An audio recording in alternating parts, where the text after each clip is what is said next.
Wow, absolutely fantastic things are happening right now for Bitcoin regarding the IMF, but also regarding the actions of the US White House.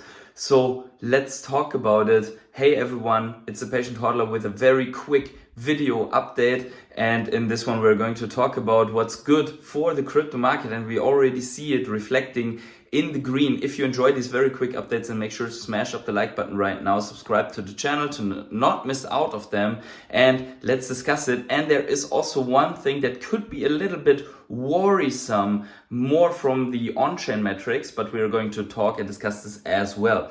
So first things first is that the IMF came out and classified Bitcoin as something like digital gold. Very important, because the IMF is one of these organs that were now known as of now for always telling countries to not go into Bitcoin, warning them or advising them to stop, or even basically saying, hey, you have to stop because otherwise you don't get any money anymore. But right now we see that they are also moving to a stance where they have basically not been defeated, I would say, but I would say where they would let these countries a little bit more loose if they are taking out loans from the IMF. Obviously, we will see what happens if countries like El Salvador are continuing to take out IMF loans and buy Bitcoin with it, right? So that is then another story. But the overall classification, really good. Cynthia Lummis, the senator, came out and they just said that they are going to reintroduce Bitcoin in the Senate and that President Trump would be with them. So look at this here as well. I'd like to announce that we will be reintroducing the Bitcoin Strategic Reserve today, the Bitcoin Act in the Senate.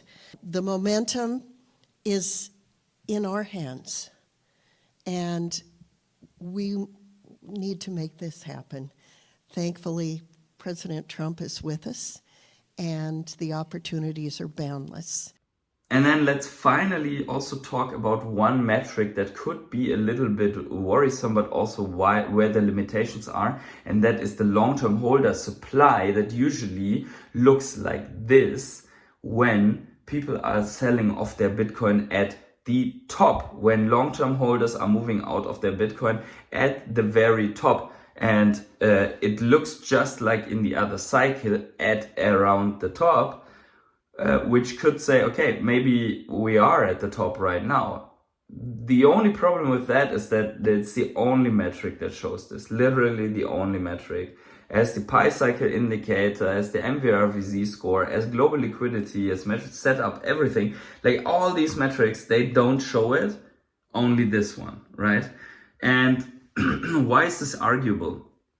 Because if we are looking at the long-term holder supply, the long-term holders were the ones that are holding before the institutions came in, basically.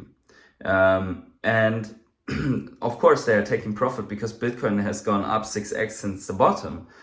But on the other hand, we now have another structure. So an ETF that is constantly buying and selling and has populated hundreds of wallets and maybe emptying them and shifting them around will not count as a long-term holder anymore, right? Because the ETF suppliers, they're using new wallets all the time. They have larger wallet networks maybe. So the question is, how good are these metrics with ETFs, with companies and with larger whales that do not hold everything in one wallet? And the question is also, why should we not buy in an environment where the gold price is basically showing us that we're in for a week-long rise now, right? Which I think has already begun with the current prices, and the M2 money supply explosion also completed the retest and is going up. Same formation as we have in Bitcoin, completing the retest and probably, very likely, don't hold me to it, but very likely going up as well. So that is what I have for you today here. So make sure to let me know in the comments below what you think about this, and wherever you are on the world, have a great morning, evening, day, night or afternoon. Enjoy your coffee and have a good one, everyone, and bye.